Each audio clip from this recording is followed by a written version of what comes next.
মাননীয় প্রধানমন্ত্রী, আমি আপনার প্রশংসা করতে চাই না, জাতি প্রশংসা করবে, কিন্তু আমি স্মরণ করিয়ে দিতে চাই, আপনি দায়িত্ব নেওয়ার আগেই যে সমস্ত প্রতিশ্রুতি দিয়েছেন, ইশতেহারে নিয়ে এসেছেন, পরিকল্পনা বলেছেন, আই হ্যাভ এ প্ল্যান, আমরা সবাই বলেছি উই হ্যাভ এ প্ল্যান।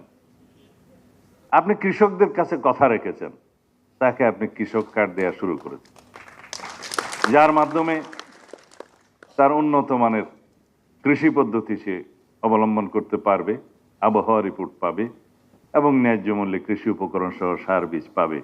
সেটা আপনি আগামী 5 বছরের ভিতরে পূর্ণাঙ্গভাবে বাস্তবায়ন করবেন, আমরা বিশ্বাস করি, আশাও করি। আপনি এই দেশের দরিদ্র মা বোনদেরকে ভুলেন নাই, বলেছেন ফ্যামিলি কার্ড দিবেন।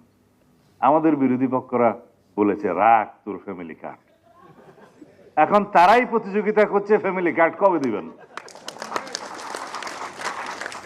মা বোনরা ফ্যামিলি কার্ড পেয়েছে, আপনি শুরু করেছেন।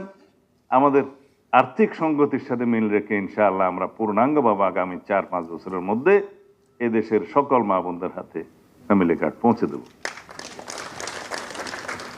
তার প্রাপ্ত অর্থ দিয়ে অর্থনীতিতে গতি সঞ্চার হবে, মানি সার্কুলেশন হবে, বাজারের দ্রব্য সে কিনবে, সেই দ্রব্যের কারণে চেইন ইন্ডাস্ট্রিজ গুলো চলবে এবং ওখানেও কর্মসংস্থান হবে, একটার সাথে আরেকটা জড়িত।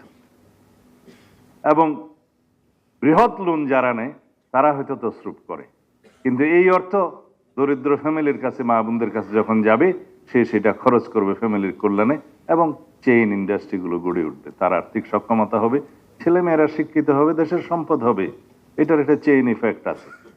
দরিদ্রকে যদি আপনি দরিদ্রই রেখে দেন, জাতির কখনো কল্যাণ হবে না, মুক্তি হবে না।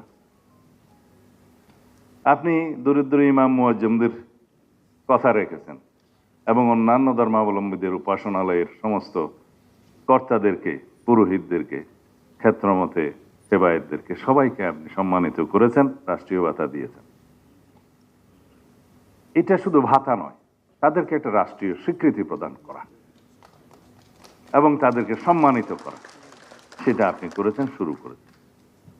দেশের এমন কোনো অঙ্গন নাই, ক্রীড়াবিদ, সংস্কৃতিজীবী সকলের কাছে আপনি আপনার প্রতিশ্রুতি পৌঁছে দিয়েছেন, রক্ষা করেছেন, কথা বলেছেন এবং পর্যায়ক্রমে তাদের সকলকে আপনার সেই কর্মসূচির ভিতরে নিয়ে আসবেন, যারা তাদের জীবনের একটা স্বীকৃতি পাবে, মূল্যায়ন পাবে।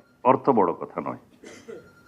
এইভাবে পরিবেশ প্রতিবেশ সংরক্ষণের জন্য, দেশের কৃষি উন্নয়নের জন্য, কৃষি উৎপাদন বাড়ানোর জন্য, মৎস্য উৎপাদন বাড়ানোর জন্য, লাইভ স্টক বাড়ানোর জন্য, প্রতিবেশ পরিবেশ সংরক্ষণ করার জন্য খাল খননের মধ্য দিয়ে এবং বৃক্ষরোপণের মধ্য দিয়ে আপনি যে কর্মসূচি শুরু করেছেন, সেটা বাংলাদেশকে একটা সাস্টেইনেবল ডেভেলপমেন্টের দিকে নিয়ে যাবে।